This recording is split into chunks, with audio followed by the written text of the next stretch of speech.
계속해서 바울 사도가 에베소 교회에 보낸 편지 에베소서의 말씀을 살펴보겠습니다. 바울 서신은 거의 다가 공통적으로 서신 전체의 구성이 50대 50 비율이나 혹은 한 60대 40 혹은 더 심하면 3분의 2에서 3분의 1 정도의 구조로 전반부는 우리가 어떻게 하나님 앞에 구원을 받게 됐는가, 또 반대로 얘기하면 하나님께서 우리의 구원을 이루시기 위해서 어떻게 행하셨는가, 또 우리가 무엇을 통해서 구원을 받는가, 이 구원의 본질에 대해서 이야기를 하고 있다면 나머지 50%에서 3분의 1까지는 그런 과정을 통해서 구원받은 이들이 이제 어떻게 살아야 되는가, 구원받은 하나님의 백성들이 살아가야 될 방법 혹은 지침, 이런 것들을 알려준다고 볼 수가 있겠습니다.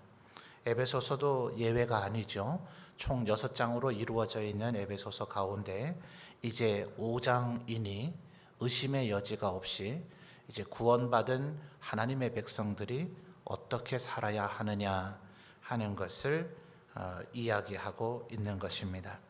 오늘 우리가 7절까지 읽은 단락에서 가장 중심이 되는 것은 결국 1절 하반절에 오늘 제목으로 채택한 하나님을 본받는 자가 되라 하는 것입니다. 하나님을 본받는다, 그러니까 하나님을 샘플로 여긴다, 혹은 어떤 영어 역본은 imitation이라 그러죠. 큐빅이라고 하는 보석을 다이아몬드가 워낙 고가이니까 인간이 인위적으로 다이아몬드의 모조품을 만든 거죠. 이것은 이제 범죄행위가 아니라 허가된 그 틀 안에서 이것이 모조 다이아몬드다라는 것을 밝히고 이제 보다 다이아몬드를 갖고 싶으나 그만한 돈을 갖고 있지 못한 사람들에게 판매를 하도록 만들죠. 이런 식의 허가된 모조품을 영어식 표현으로 imitation이다, 이렇게 이야기를 하죠. 그러나 그것은 이제 상표 혹은 품질 보증서 등을 통해서 이것이 모조품이라는 것을 밝혀주지 않으면, 특히나 이런 보석류 같이 정교한 것들은 전문가가 감정을 하지 않으면 진품인지 가짜인지 그걸 구별해내기조차도 쉽지 않다는 거예요. 그러니까 이런 단어의 특성, 본받는다 하는 이 말의 특성으로 생각한다면, 비약해서 얘기하면 다른 불신자들이 우리를 볼 때 하나님인가 인간인가가 구별이 되지 않을 정도의 수준을 나타낸다 해도 과언이 아닌 거예요. 설마 우리를 보고 하나님이라고 여기기를 하겠습니까마는 사도행전에 보니 사도들에게 한 두어 번 그들이 신인 줄 알고 그들을 경배하려고 한 적이 있었죠. 바나바와 바울에게 이고니온 루스드라 지역에서 그렇게 마치 제우스와 수스가 왔는 줄 알고 그렇게 경배하려고 할 때 우리는 하나님이 아니다, 이렇게 바울 사도가 이야기한 적도 있고, 또 성전 미문에서 남에서부터 못 걷는 자를 고쳐 주었을 때 그들이 솔로몬 행각에서 베드로와 요한을 주목할 때에 베드로가 이것이 왜 우리가 한 일인 것처럼 우리를 주목하느냐, 유대인들의 특성상 베드로와 요한을 신으로 여기지는 않았겠지만 그 솔로몬 행각에 모여서 주목하고 있는 그 자세와 태도가 이고니온과 루스드라 사람들의 자세와 별반 다르질 않은 거죠. 그러니까 그런 식의, 분명히 우리는 인간에 불과하지만 우리를 통해서 하나님이 연상이 되어지거나 하나님은 아마도 저런 분이겠구나 라고 우리를 통해서 미루어 짐작할 수 있는, 아니면 저 하나님을 섬긴다 하는 이가 저렇게 살고 있으니 저가 섬기고 경배하는 하나님은 이런 분이시겠구나 라고 짐작할 수 있게 하는 존재가 되어야 한다 하는 것입니다. 이것은 사실 구약 성경에서부터 내려오는 명령이죠. 바울 사도가 어느 날 갑자기 고안해내거나 창안해낸 것이 아니라 하나님께서 내가 거룩하니 너희도 거룩하라. 이스라엘 백성을 애굽에서 구해내시고 난 후 율법을 주실 때에 하셨던 말씀이죠. 그러니까 아버지 하나님 대신 하나님께서 우리 하나님의 백성들이 하나님을 닮은 모습이 있기를 바라시더라 하는 겁니다. 자, 그런데 지금까지 제가 설명드린 바대로 하면 마치 100% 하나님처럼 돼야 되는가 이런 생각을 가질 수 있잖아요. 굉장히 부담되죠. 부담되고 뭐 다른 분은 혹시 가능할지 모르지만 나는 안 될 것 같다 라고 아예 포기하는 그런 마음을 먹을 수도 있겠죠. 그러나 일단 실증적 경험을 한번 보겠습니다. 성경에 나타나 있는 수많은 믿음의 사람들이 있죠. 하나님께서 인정하고 칭찬하셨던 사람들, 특별히 히브리서 11장에 거론되고 있는 믿음의 사람들이라고 불려지는 사람들의 생애가 어떠했는지 성경에 나름 상세하게 기록이 되어져 있습니다. 그 기록들을 우리가 잘 되새기고 기억해 본다면 그 믿음의 사람들이라고 불려지는 사람들의 생애가 100% 하나님을 닮은 존재였습니까? 정말 삶의 매 순간순간마다 거룩하고 흠없고 티 없는 그런 삶이었나요? 그렇지 않죠. 사실 어떤 이의 인생, 생애는 상세하게 그렇게 기록되지 않은 이도 있고 그런 경우에 믿음의 사람은 비교적 장점만 기록이 되어져 있었어요. 그러나 예컨대 모세라든지 아브라함, 이삭, 야곱, 요셉이라든지 또 다윗이라든지 삼손이라든지 이런 식의 비교적 상세하게 그들의 생애가 기록되어 있는 믿음의 사람들의 삶의 모습을 보면 이것을 시간 단위로 딱 이렇게 통계를 내고 계산을 해서 그들이 정말 삶의 순간, 생애의 그 순간마다 하나님을 닮았던 시간이 훨씬 더 많았냐 적었냐 이렇게 통계를 내는 건 쉽지 않겠죠. 모든 그들의 인생을 균등한 시간 단위로 다 기록해 준 것은 아니니까요. 비교적 상세하게 그들의 인생을 기록하고 있는 이들의 생애, 예컨대 대표적인 게 모세와 다윗 정도 아니겠어요? 4명의 족장도 그러하지만 그들의 살아간 100년 넘는 이도 있고 덜 되는 이도 있는데 그들의 생애를 모두 다 빼꼼하게 상세하게 일지 적듯이 일기 읽듯이 그렇게 기록된 건 아니잖아요.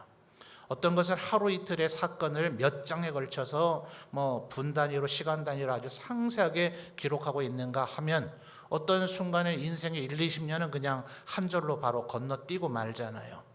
그러니까 균등하게 시간을 따라서 모든 생애를 골고루 기록해 놓은 것이 아니기 때문에 상세하게 알고 있는 믿음의 조상을 가지고도 판단하기가 쉽지 않으나 기록된 것만 가지고 보더라도 믿음의 사람이라고 불려지는 사람들조차도 하나님을 닮았다라고 우리가 말할 만한 순간이 더 많았습니까? 에게 별거 아니네. 아니면 이 사람도 전혀 하나님 닮지 못했는 순간이 있는 걸 어느 게 더 많습니까? 설명을 너무 장황하게 해서 잘 이해 안 되시나요? 믿음의 사람들의 기록을 봐도 분명히 그들은 하나님을 닮았다라고 말해줘야 될 것인데 성경에 기록된 스토리를 보면 하나님을 닮지 않았던 순간이 훨씬 더 많더라는 거예요. 그러니까 여러분이 지금 분명히 5장 1절에 문장의 단어의 어휘의 의미는 하나님을 100% 닮은 자가 되라. 전문가가 보더라도 너와 하나님을 구별하지 못할 수준에 좀 도달해 봐라 라는 의미이긴 하지만 실증적 경험이 성경에 나타나 있는 우리보다 더 쟁쟁하다고 말할 수 있는 믿음의 사람들의 살아간 삶의 족적이 그렇게 인생 가득히 하나님을 닮은 삶으로 살아내지는 못했더라는 거예요. 또 우리가 알고 있는 우리 칼빈주의에서 정리하고 있는 개혁주의의 신학이라 하는 것은 소명으로 우리를 부르시고 중생으로 거듭나게 하신 하나님이 하나님 나라에 도달할 때에야 비로소 우리를 영화롭게 해 주실 것이지 이 세상 살아가는 동안에는 우리가 성화되려고 너무나 애를 쓰고 있지만, 그래서 현대 신학자가 쓴 신학적 주제에 대한 책 가운데 성화의 부진과 견인이라고 하는 책 제목이 있어요. 자, 뭐가 부진하다고요? 성화가요. 성화를 이루려고, 내가 거룩하게 살아보려고 하나님의 사람, 하나님의 백성이 된 자들이 얼마나 나름 애를 쓰겠어요.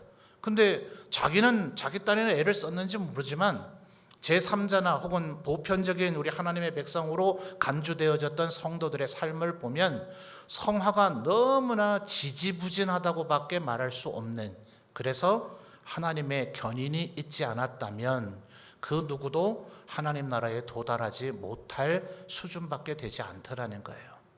그러니까 실체적인 경험이나 실증적 경험이나 우리의 교리의 논리로도 볼 때 5장 1절의 말씀을 의미와 어휘로만 따져보면서 와, 100%를 원하시는가 보다 이렇게 좌절하고 절망하실 필요는 없다는 거예요. 언제나 우리 기독교 신앙의 핵심은 뭐라 그랬죠? 태도입니다. 태도. 안 되는 줄 알면서 왜 그랬을까? 뭐 이런 표현 있잖아요. 그러니까 안 돼. 그러니까 아무리 하나님을 닮으려고 해봐야 우리는 안 되는 존재야. 그러니까 애초부터 포기하고 시도조차 안 하고 있는 인생과 안 될 줄 알면서도 그래도 한번 해보려고 하는 그 자세를 가진 삶은 마음가짐부터가 다르더라 하는 겁니다. 여러분, 저희 집에 아들이 3명인데요. 누가 제일 저를 닮은 것 같습니까? 세 놈 다 저하고 똑같은 게 없죠, 사실은요. 뭐 같은 어머니가 낳는데도 정말 왜 그렇게 다른지, 식구 5명이 한번 외식을 하려고 그러면요, 어느 날부턴가는 메뉴 통일이 안 돼요. 그러니까 뭐 그때는 아버지가 독재가 돼야 되죠. 제 먹고 싶은 거 그냥 결국 먹으러 갑니다. 그 다음에는 가족들한테 뭐 먹으러 갈래? 라고 물으면 어차피 나중에는 아버지 먹고 싶은 거 먹을 거면서 왜 물어봅니까? 이러더라고요. 근데 어쩌겠어요. 서로의 식성이 5명이 같은 가족이고 같은 형제, 나이 차이도 별로 나지도 않는데도 그렇게 다른 걸요. 저를 닮아봐야 얼마나 닮았겠어요. 그런데 참 신기한 건요, 인간 개성인의 마음과 하나님의 마음을 어찌 감히 견주어 비교할 수 있겠습니까마는 그 아들 녀석들 가운데서 저를 닮은 구석이 조금이라도 보이면 그게 제가 그렇게 행복한 거 아십니까? 이거 녹화되니까 아들들이 들으면 그럴 텐데, 첫째 아들이 태어난 지 얼마 안 됐을 때예요. 제가 그때 신학대학원을 다닐 때니까 저는 월요일 날 학교 갔다가 금요일 늦은 시간에 되돌아옵니다. 오면 금요 기도에 가기 위한 준비하기 바빠요.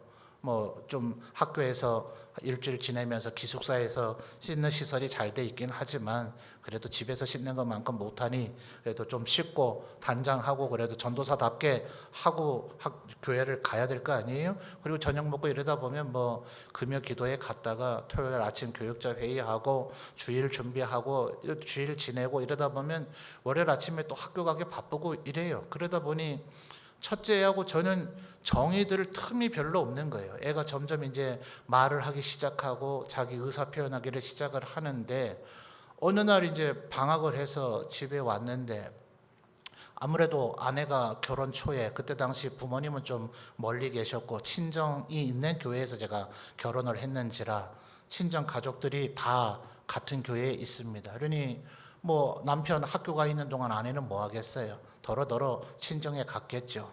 그러니 외할아버지, 뭐 외할머니, 이모, 어머니, 또 외삼촌은 익숙한데 아버지는 이거 뭐 가끔씩 한번 보니, 한 번은 애가 몇 살 더 돼서 말을 하는데 아빠란 말보다 아저씨란 말을 잘하더라고요.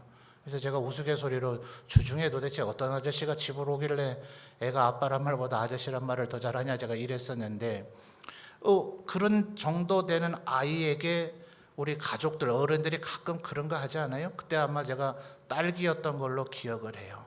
딸기를 먹는데 큰 놈한테 이제 손에 포크에 찍어서 하나 집어주고 네가 가장 주고 싶은 사람을 주라. 어른들 그런 장난 좀 하지 마세요. 한 명은 기쁘겠지만 나머지는 얼마나 섭섭합니까? 저는 내심 그래도 아들인데, 딸도 아니고 아들인데 나를 주겠거니 웬걸요. 누구를 줬는지는 기억이 안 나지만 나를 안 줬다는 그 기억이, 그 어린애한테 제가 섭섭함을 가지면 어쩔 거고 그 어쩌겠어요. 제가 주중에 학교 가서 애를 자주 못 봐서 제가 낯설어서 그런 것을요. 근데 그게 지금도 기억이 나요. 아내는 아마 이 얘기 오늘 아마 처음 들을 겁니다. 대부분 저 빼고는 다 친정 가족들이라서 아내한테도 얘기하기가 괜히 마음 상할 것 같아 얘기를 안 했는데 그날 솔직히 화가 나더라고요. 지금도 벌써 20년도 더 지났잖아요. 딸기만 보면 그때 섭섭함이 생각납니다. 맛있게 잘 먹기는 먹으나 딸기를 보면 그렇게 생각이 나요. 아버지 하나님의 마음도 감히 견조 비교할 수 있겠습니까만 조금 비슷한 모습이 있지 않을까요? 그 무엇보다 하나님을 우선시할 때 하나님 흐뭇해하지 않으실까요? 우리가 닮아 본들, 닮으려는 오늘 아주 구국의 결단을 하고 우리 육체의 소욕을 소멸시키기 위해서 40일 금식기도 하고 모기 쉬도록 기도하고 먼 일을 한들 우리가 닮아봐야 얼마나 닮겠어요. 그런데 하나님의 모습 조금이라도 닮은 모습이 우리에게서 나타나면 하나님께서 얼마나 기뻐하시겠느냐 하는 거죠. 그래서 상반절에 그냥 무턱대고 하나님을 본받는 자가 되라고 얘기하지 않고 상반절에 우리에게 이런 하나님을 본받는 자가 되고 싶은 마음을 먹도록 동기를 부여하는 조건이 있어요. 상반절에 뭐라 그럽니까? 그러므로 어떤 사람처럼요? 사랑을 그다음 뭐예요? 받은이에요? 받는이에요? 이 사소한 한 글자가 굉장히 중요합니다. 사랑을 받은 하면 뭐예요? 과거에 받은 적이 있었던 거죠. 지금도 사랑을 받는지는 불명확합니다. 사랑을 받는 하면 어떻게 됩니까? 과거로부터 지금도 여전히 사랑을 받고 있는 거죠. 바울 사도가 이렇게 정교하게 표현하고 있는 걸 기억하십시오. 우리가 어떤 존재라고요? 사랑을 받는 자녀같이 지금도 하나님께서 너를 사랑하고 계시니 그러니 하나님을 좀 본받아 봄이 어떠하냐, 이렇게 지금 권면하고 있는 거예요.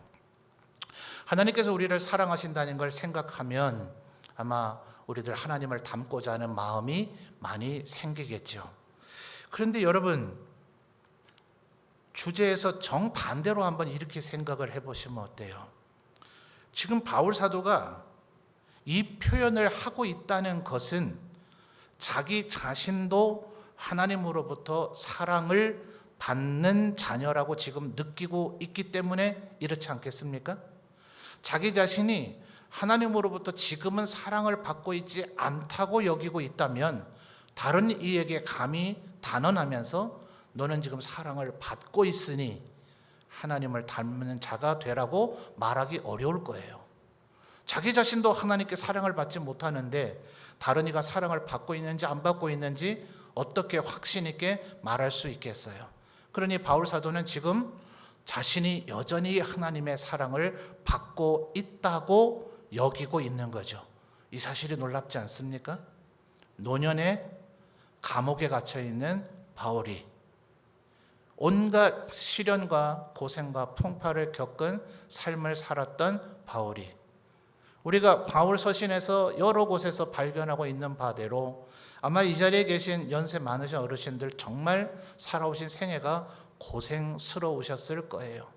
젊은 세대라고 나는 편하게 살았다고 말할 수 있는 분이 과연 몇 분이나 있겠어요. 그러나 냉정하게 우리가 성경을 보니 우리가 바울 사도처럼 고난스러웠다고 여길 수 있겠습니까? 40에 하나 감한 매를 3번이나 맞았다. 최근에 만들어지고 있는 성경을 배경으로 한 영화들은 성경에 대한 왜곡들이 조금 있어서 조심스럽게 봐야 될 필요가 있습니다. 제가 어릴 때 봤던 10개 같은 그런 영화가 아니에요. 지금 이집트의 왕자 모세를 만들었던 것이나 얼마 전에 막달라 마리아라는 영화도 있었고 노아라고 하는 영화들도 있었는데 중간중간에 주로 캐톨릭의 외경과 위경을 많이 삽입을 한 부분이나 또 혹은 어느 곳에서도 찾아볼 수 없는 성경의 왜곡이 거기에서 일어나고 있는 것들을 보면서 이 또한 말세의 징조가 아닌가 그런 생각을 해보게 됩니다. 그러나 그런 가운데서 최근에 만들어진 바울이라고 하는 제목의 영화가 있었는데 이 부분이 모든 것을 다 제가 수용하고 다 좋다 단언하기는 좀 어려움이 있으나 그 가운데서 한 가지 정말 감동이 되고 눈물이 된 것은 하루가 멀다 하고 바울 사도를 감옥에서 불러내서 채찍질을 하더라고요. 천부장이 이제 그리스도인들이 어디 숨어 있는지를 찾아내기 위해서 바울 사도가 순교할 때까지는 아직 교회의 역사, 소위 교회사에서 얘기하는 10대 박해, 대박해가 10번이나 있는데 그 10대 박해도 아직 일어나기 전입니다. 아직 기독교가 로마 제국 사회에서는 인정받지를 못합니다. 정말 유대인들이 사도행전에서 누누이 시비를 거는 것처럼 제국을 소욕케 하고 홀렁케 하는 자다라는 그런 혐의가 인정된 것은 아니지만 로마 제국의 힘을 빼게 하는 강함과 무력을 통해서 세워진 로마 제국의 원수까지도 사랑하고 오른뺨을 때리는 자에게 왼뺨을 돌려달라는 메시지는 로마 제국의 군사력을 약하게 할 뿐이죠. 황제 자체가 곧 살아있는 신인데 죽었다 살아난 이를 신으로 섬기겠다 하고 그의 말이 황제의 말보다 더 권위 있다 하는 자들은 제국에서 필요한 존재가 아니죠. 그러니 그리스도인들 숨어있는 자들 어디 있느냐. 엊그제 맞은 그 상처가 여러분도 한번 몸에 잔 스크래치가 나거나 까지고 이렇게 피가 난 부위가 언제가 제일 아프시던가요? 넘어진 그때도 아프고 날 때까지 계속 아프겠죠. 근데 낫기 직전에 지금 나으려고 말려고 하는 소위 딱지가 않는다든지 이쯤이 더 예민하지 않습니까? 지금 바울사도 그때 또 맞고 있는 거예요. 또 맞으면 지금 나아가려고 하던 그 상처들이 또다시 찢어집니다. 얼마나 아플까요? 며칠 지나면 또 때려요. 그게 바울 사도의 생애의 한 단면이었어요. 특별히 에베소서 기록할 이때 후일까 전일까 조금 성경의 그런 상세한 연대 기록들을 꼼꼼하게 해놓지 않아서 따져보기는 어렵지만 거의 그 무렵쯤입니다. 그렇게 봐도 크게 과언이 아닙니다. 에베소서 옥중서신 노년에 감옥에 갇혀서 하루가 멀다 하고 매질을 당하고 있는데 바울 사도는 지금 뭐라고 여기고 있어요? 하나님께서는 지금도 나를 사랑하고 계신다. 우리 성도들에게 이 믿음이 있으시기를 주님의 이름으로 축원합니다. 여러분, 그래서 2절에서도 같은 맥락이죠. 우리가 하나님의 모습을 본받는 것이 2절에서는 사랑 가운데서 행하라 하는 것인데 그 사랑 가운데서 행하는 것도 그렇게 해야 되는 이유가 이 상반절에 그리스도께서 너희를 사랑하신 것 같이. 자, 말하자면 2절 하반절에 얘기하는 그 예수님의 행위, 예수님이 우리를 사랑하신 것이 자기를 버리사 하나님을 사랑하고 둘째는 이와 같으니 너의 이웃을 너의 몸과 같이 사랑하라. 어떤 면에서 우리는 그의 피조물이고 사도들이나 제자들을 또 우리들도 오늘날 예수님의 제자가 되기를 원하는 예수님의 제자이겠지만 모든 인간관계가 그러하듯 예수님에게 우리에겐 남이요 이웃이었을 거예요. 우리를 위해서 죽으신 거죠. 자기를 버리사 네 이웃을 너의 몸과 같이 사랑하라. 그러니까 주님의 우리를 향한 사랑은 주님이 스스로 우리를 사랑하시기 위하여 자기를 버리신 거죠. 그렇게 사랑하는 것이 우리의 목표가 되어야 한다 하는 것입니다. 그러기 위해서 3절부터를 보시죠. 자, 3번 반복이 되는데요. 3절에는 개념이 나오죠. 개념.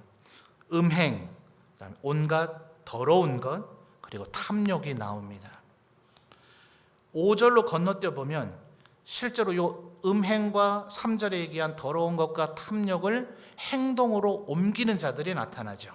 5절에 너희도 정녕 이것을 알거니와 3절과 그대로 연결이 되죠. 음행이 음행하는 자, 더러운 것을 더러운 자, 탐욕을 행하는 자가 탐하는 자죠. 그죠? 이게 얼마나 중요하면 3절에서 이미 음행이나 더러운 것이나 탐욕은 이름조차도 부르지 말라라고 얘기를 했는데, 그것을 에베소인들이 또다시 잊어버리거나 망각하고 가볍게 여길까봐 5절에서 또다시 이번에는 개념으로 얘기하는 것이 아니라 그것을 행동으로 옮기는 자들을 표현하면서 음행하는 자, 더러운 자, 탐하는 자라고 얘기하는 거죠. 그래서 그런 자들은 5절 하반절에 그리스도와 하나님의 나라에서 기업을 얻지 못한다. 여러 가지 복잡한 말로 생각할 것 없이 쉬운 말로 천국 못 간다, 이 말입니다. 그런데 문제는 우리가 6절 하반절에 하나님의 진노가 불순종의 아들들에게 임했다. 불순종의 아들들 기억나시죠? 우리 2장 1, 2, 3절에서 에베소인들의 본질상 진노의 자녀였다. 한번 찾아볼까요? 자, 2장 1, 2, 3절 한번 보시죠. 2장 1, 2, 3절을 보시면 에베소인들이나 우리나 예수 그리스도를 믿기 전에는 2장 1절에 허물과 죄로 죽었던 존재다. 2절에 그 가운데서, 그 허물과 죄 가운데서 행해서 이 세상의 풍조를 따르고 공숭의 권세 잡은 자를 따르고 그들은 불순종의 아들들 가운데서 역사하는 영이다. 불순종의 아들들 여기 나오죠. 그러니까 지금 구원받지 못한 상태, 그래서 3절, 2장 3절 하반절에는 본질상 진노의 자녀였다 이랬습니다. 그러니까 에베소인들의 그 구원받기 이전의 상태를 2장 1, 2, 3절에서 상세하게 얘기를 했지만 지금 5장 1절에서 7절 우리가 읽은 단락에서는 6절 하반절에 불순종의 아들들이라고 그 가운데 특징적 단어를 다시 꺼내서 지금 쓰는 겁니다. 그러니까 1, 2, 3절, 2장 1, 2, 3절과 같은 맥락의 얘기를 하고 있다고 봐야 되는데, 우리도 그렇고 에베소인들도 그렇고 원래 에덴 동산에서 우리의 조상 아담과 하와가 쫓겨나고 난 이후에 죄악된 아담, 죽도록 되어진 아담에게서 태어난 인류의 모든 인간은 바로 이런 존재로 태어났죠. 그러니까 이것이 옛사람이라고 우리 4장 앞부분 몇 절입니까? 저기 4장 22절에서 옛사람을 벗어버리고 새사람을 입으라 한 2주 전쯤에 살펴봤습니다. 그러니까 구원받기 전에 우리는 본질상 진노의 자녀이고 다른 말로 하면 옛사람을 입은 상태이죠. 근데 우리가 지금 예수 그리스도를 영접하고 구원받은 사람이 돼서 하나님을 본받는 자가 되려고 하고 사랑 가운데서 행하려고 하지만 자꾸 우리를 옛사람으로 끌어가는 존재들이 있단 말이에요. 그들이 누구냐? 4절에서 그걸 얘기하는 거예요. 누추한 말을, 누추함과 이렇게 돼 있지만 그 뒤에 어리석은 말, 희롱의 말, 요게 걸리는 겁니다. 그러니까 누추한 말, 어리석은 말, 희롱의 말, 요것이 순서가 조금 뒤바뀌어 있긴 하지만 음행과 관련된 말, 더러운 것과 관련된 말, 탐욕과 관련된 말인 거예요. 그래서 이 4절의 세 가지 말이 또다시 6절에서는 줄여서 한 가지 헛된 말이라고 표현하고 있는 겁니다.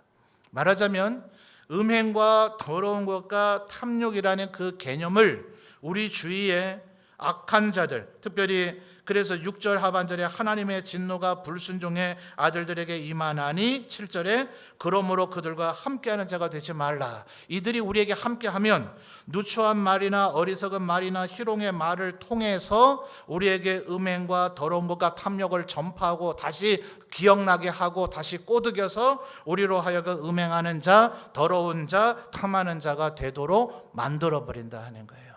그러니까 예수 믿는 우리들이 누구와 계속 접촉을 하고 있는가, 누구와 지금 어울리고 있는가가 사실 대단히 중요하죠.